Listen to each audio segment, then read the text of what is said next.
She accepted a friend request on Facebook. Then her life descended into madness.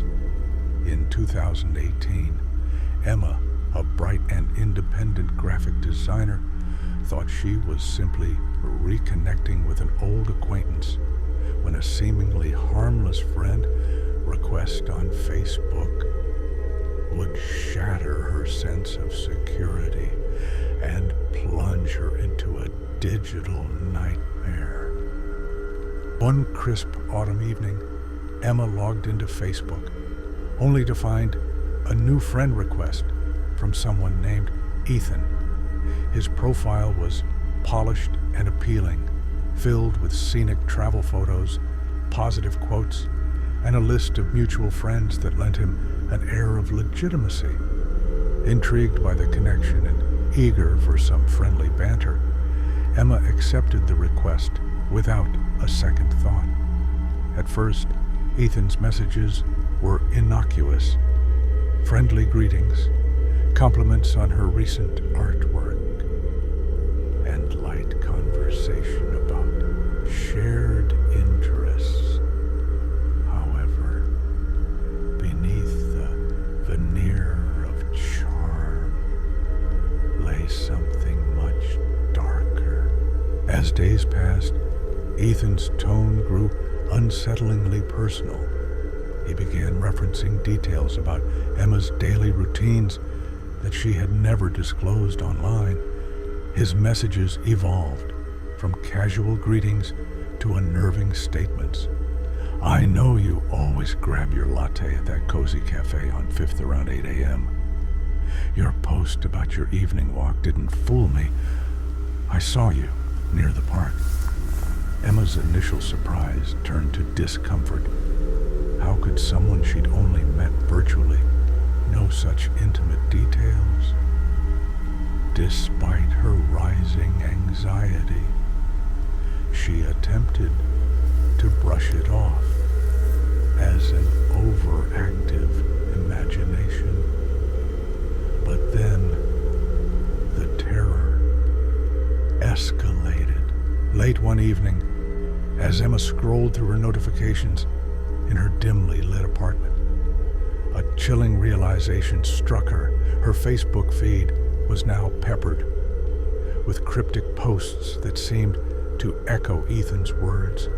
Unmarked photos appeared in a private album, capturing angles of her home that she had never willingly shared online. That same night, a notification buzzed on her phone, a video message from Ethan. With trepidation, she opened it. The video was grainy and shaky.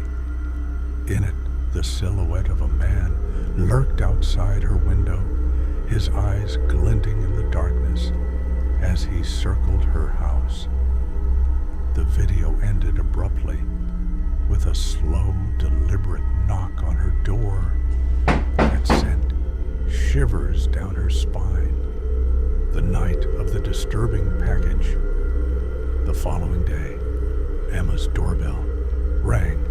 Hesitantly, she opened it to find a small, unmarked package resting on her stoop.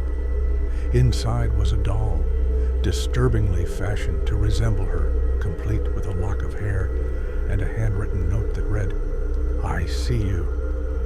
The message was simple, yet its implications were horrifying. As if that wasn't enough, the harassment continued. Emma's phone began receiving text messages at all hours. "You're mine, Emma. I know your secrets, even those you keep hidden. Every step you take, I'm watching."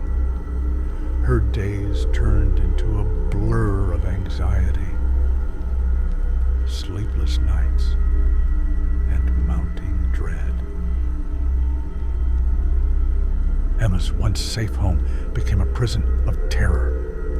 Her security camera caught fleeting glimpses of a dark, indistinct figure lurking in her yard, always just out of focus, but unmistakably menacing.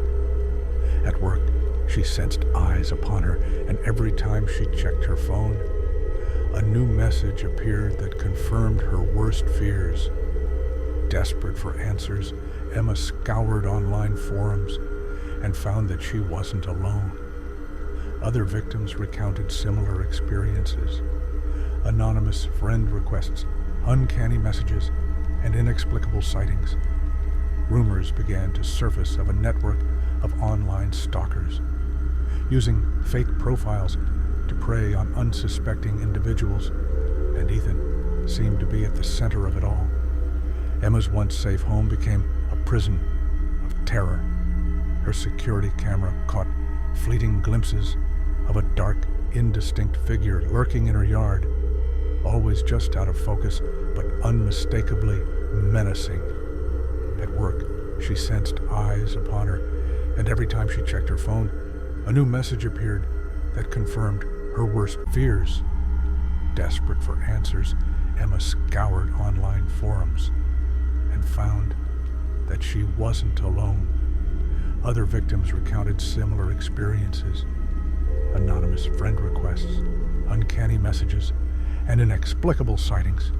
Rumors began to surface of a network of online stalkers using fake profiles to prey on unsuspecting individuals, and Ethan seemed to be at the center of it all.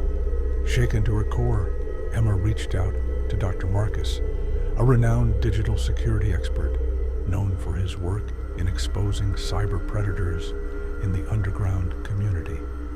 What they uncovered was a web of digital invasions stretching back for months.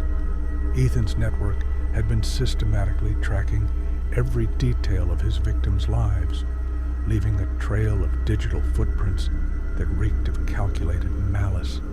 Late one stormy night, as thunder rolled and lightning sliced the sky, Emma's phone buzzed with a message that made her blood run cold.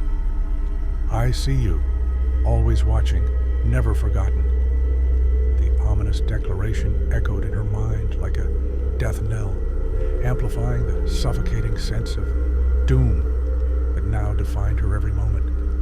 Every creak in the old house, every whisper of wind against the window became an omen of impending danger. Emma's anxiety spiraled out of control as she began noticing more inexplicable events. A window left ajar without explanation, shadowy footprints in the garden at dawn, and a spectral reflection that darted across her TV screen in the dead of night. Each unsettling sign blurred the boundary between reality and the nightmare realm that had invaded her life. In a final gut-wrenching attempt to reclaim control, Emma fortified her home with extra locks and additional security cameras. Yet every recorded clip only deepened her hysteria. The footage revealed static-filled images and fleeting, distorted shapes that seemed to lurk just beyond the lens, haunting reminders that her tormentor was always near. As days melted into sleepless, terror-stricken nights, the stalker's messages escalated into cruel, taunting proclamations. "You can't hide from me," one message sneered, while another whispered, "I am always near," in a voice that reverberated like a sinister lullaby in the dead silence of her apartment. Unable to bear the constant dread any longer, Emma fled to an off-the-grid cabin in a remote forest, hoping that isolation would sever the digital ties that bound her to this relentless horror. But even in the eerie silence of her refuge, the terror persisted.